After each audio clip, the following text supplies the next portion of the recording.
Writing an emulator is one of those projects that I had on my bucket list for a long time. I always felt like it's just a daunting task, and honestly I wasn't even sure where to begin. When I finally decided to try, I found that it's actually a lot of fun, a good learning experience, and once you get the first game running it feels very rewarding. Having said that, I would not recommend starting by writing an emulator for any kind of complex modern system like your PlayStation 5.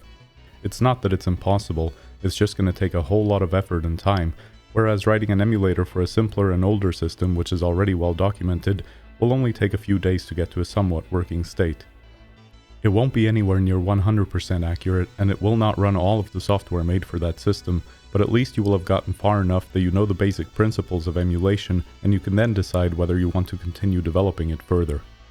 For this series, I chose to emulate the classic Game Boy. They said it wasn't humanly possible. All the power and excitement of Nintendo right in the palm of your hand. Introducing Game Boy. It's portable, it's in stereo, and its games are interchangeable. Game Boy comes complete with batteries and the outrageous new game Tetris. And for head-to-head competition, use Video Link and blow your opponent away. Game Boy, only from Nintendo. Now you're playing with power, portable power. It's a fairly rudimentary system by modern standards, and it's very well documented by people who know all the technical details of this thing inside out. We'll try to get the emulator to the point where it can play the classic game Tetris. Not only is it a classic title, it's also a relatively simple game in terms of the CPU instructions required to emulate it, and it's quite forgiving in terms of the accuracy required from the emulator. As a technical reference, I recommend reading over the pan docs to get you started, and then you can move on to GB Complete Technical Reference by Gekio, which goes into great detail about the inner workings of the Game Boy hardware. I recently saw this winning entry in the International Obfuscated C Code contest, which is a working Game Boy emulator in a tiny amount of code, where the code also looks like a Game Boy. How cool is that? As awesome as that is, I'll try to write code which is a bit more readable, and I'll also be talking through the process, explaining what I'm doing, so you can follow along if you want. I'll be writing the whole thing mainly in C, just for the sake of simplicity, but I might occasionally use some C++ stuff since we are using a C++ compiler anyway. Well, that's enough chit-chat, let's make an emulator.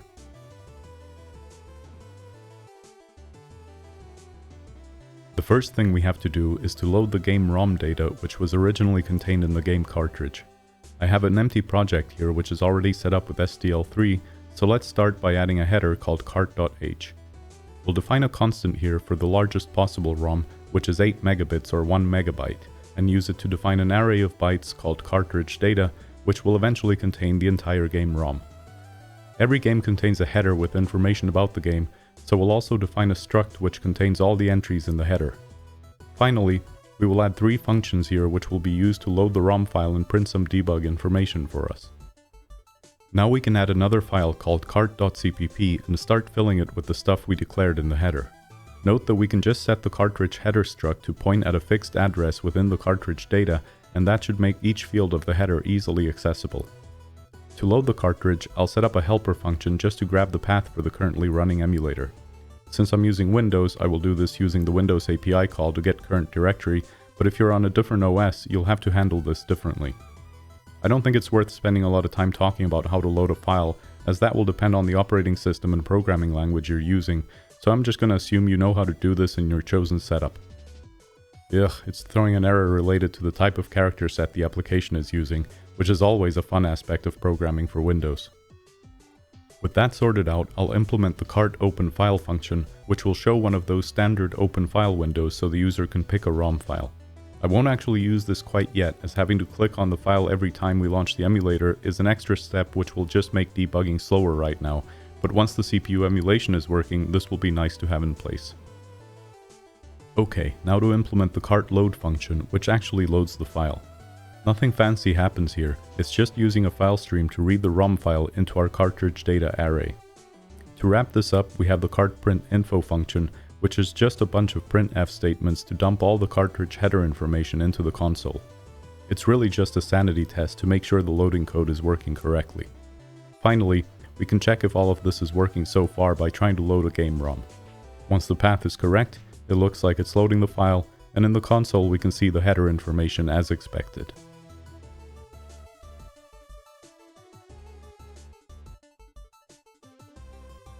Before we start writing more code, let's take a quick look at the hardware we are trying to emulate, starting with the CPU. The Game Boy has a custom 8-bit processor called the Sharp LR35902, which is a hybrid between the Intel 8080 and the Zilog Z80 with a clock speed of about 4.2 MHz. Just like on the 8080, we have an 8-bit data bus and a 16-bit address space where 64 kilobytes of memory can be addressed. We also have a bunch of 8-bit registers named A, B, C, D, E, F, H, and L, as well as two 16-bit registers named SP and PC. By the way, in case you're not as old as I am and none of this means anything to you, don't worry, it won't prevent you from writing a working emulator. There is, of course, a bunch of other hardware in a Game Boy, including a picture processing unit and audio processing unit, and we will also have to emulate other parts of the system such as the memory bus, but we'll look at those a bit later after the CPU.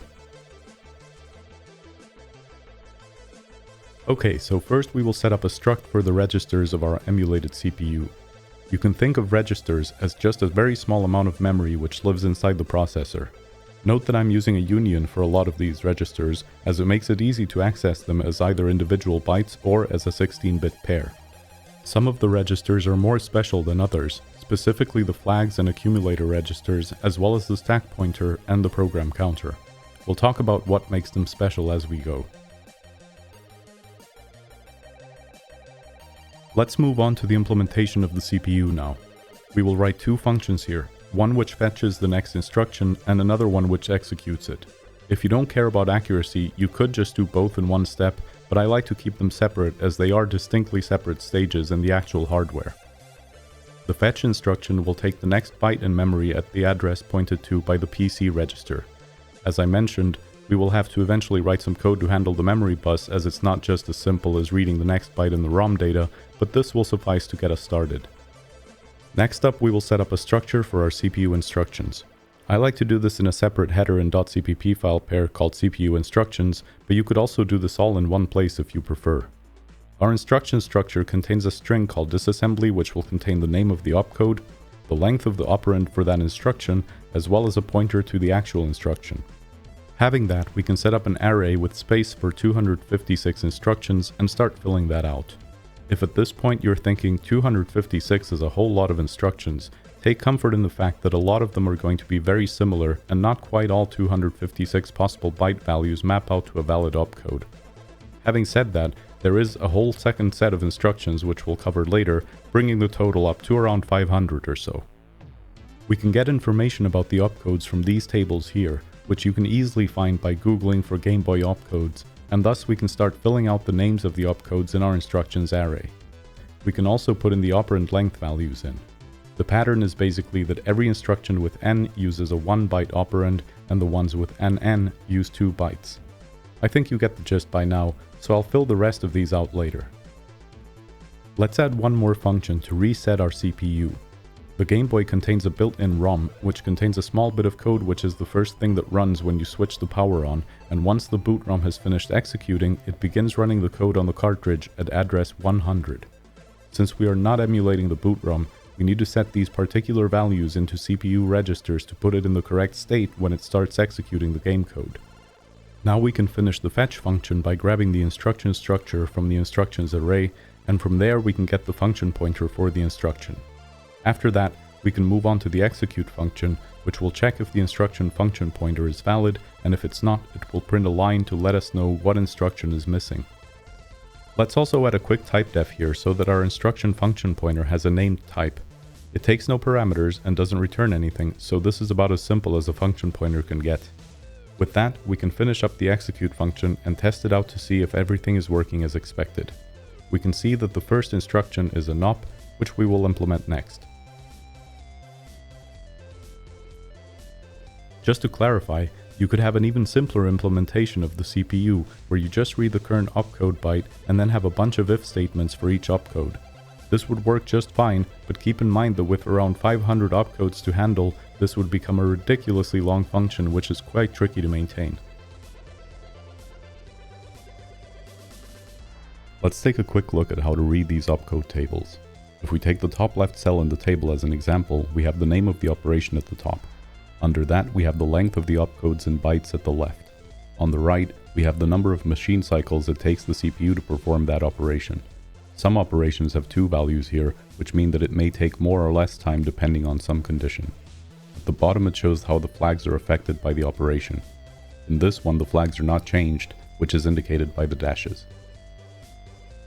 Now let's look at another example, this time from row 8 and column 3, which means this operation has the byte value of 83. It's called add AE, which will add the value in the E register to the A register. Here we can see this operation will set the 0 flag if the result of the addition is 0. It will set the subtraction flag to 0 because an addition is not a subtraction. The half carry flag will be set in case a half carry has occurred, and the carry flag will be set in case a carry has occurred.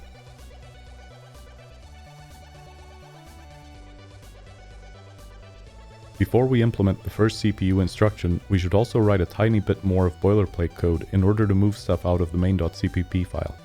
We'll add a header called Emulator Core, which defines functions to initialize the emulator, run the main loop, and tear down the application on exit.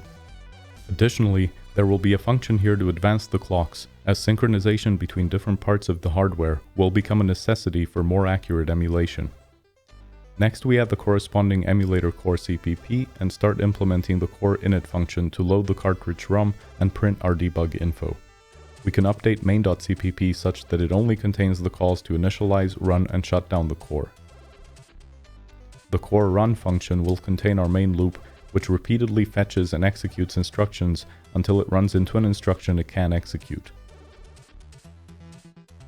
For now we don't have to do anything in the shutdown function, and the clock advancing is simply going to increment the clock counter variable.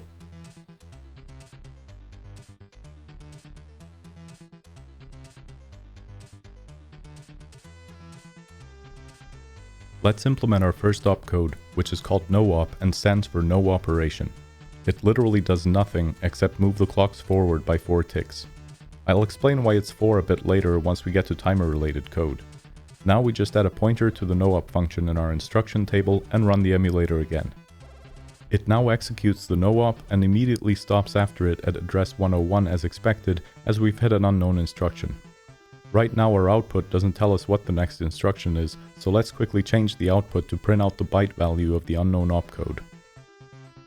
Now we can see that the next instruction we have to implement is C3, which is an unconditional jump to a 16-bit address.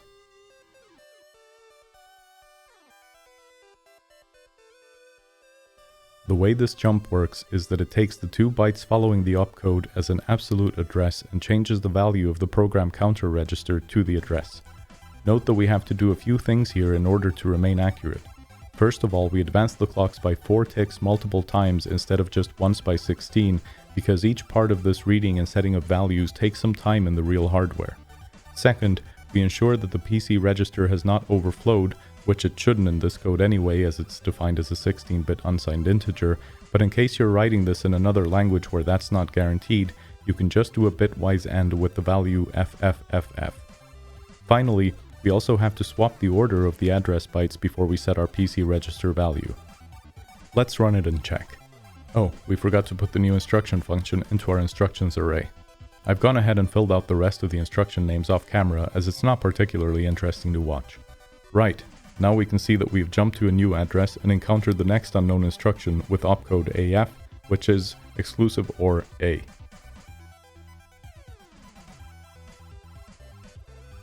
The next instruction is the first one which actually sets flags in the F register, so let's set up some defines to help us set those values.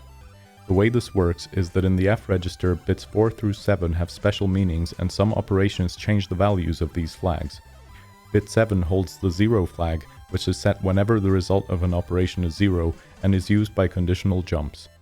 Bit 6 holds the subtraction flag, which indicates whether the previous instruction was a subtraction, and bit 5 holds the half carry flag, and both of these are used by the DAA instruction.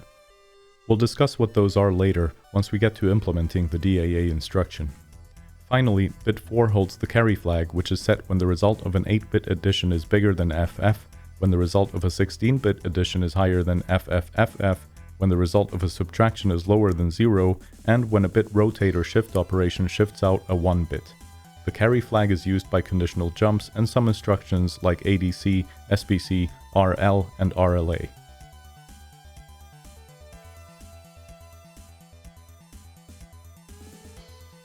The XOR A instruction is a bitwise exclusive OR of the register A with itself, which results in register A being set to 0. All flags are set to 0 except the 0 flag, which is set to 1. As you'll see later, this is faster than loading the value 0 to the A register.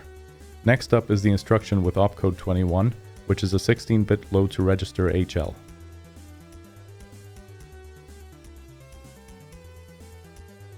To avoid having to change a lot of code later, let's quickly add a dummy implementation of the memory bus.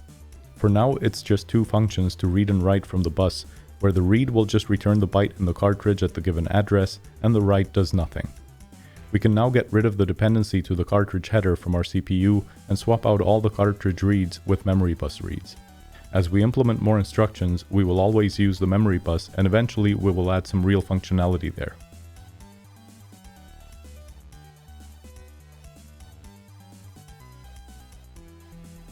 As I mentioned before, there will be several instructions which are very similar, so to avoid writing the same code multiple times, we will add one new header called CPU routines, which will contain some generic definitions of these instructions.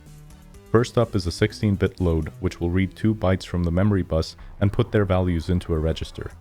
The thing to note here is the timings of the CPU clock, which advances at each stage of the routine. With that done, we can implement the actual instruction, which is just using this routine with registers H and L. Now we see the next instruction 0E, which is an 8-bit load to register C.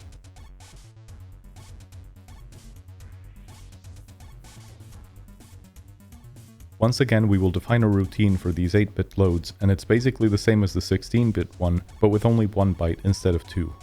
We then use the routine with register C and run to find that the next instruction is 06, which is basically the same thing again, but for register B.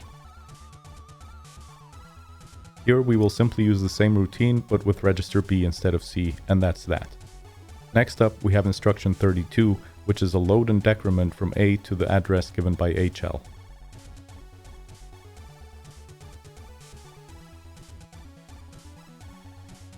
This instruction is a bit different from the previous ones, as it will take the value of the A register and write it to the address stored in the HL register. For this, we will use the memory bus to write the value, even though we haven't actually implemented it yet.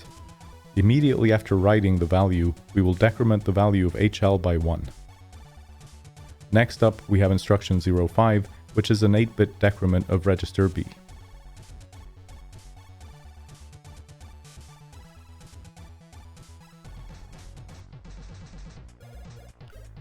Here we will add another routine for all 8-bit decrement instructions. This one is a subtraction by 1, so the subtract flag gets set to 1.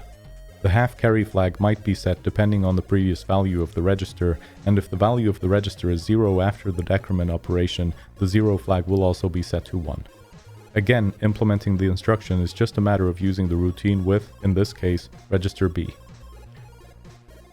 Next up, we will have instruction 20, which is a conditional jump, but we'll deal with that in the next episode.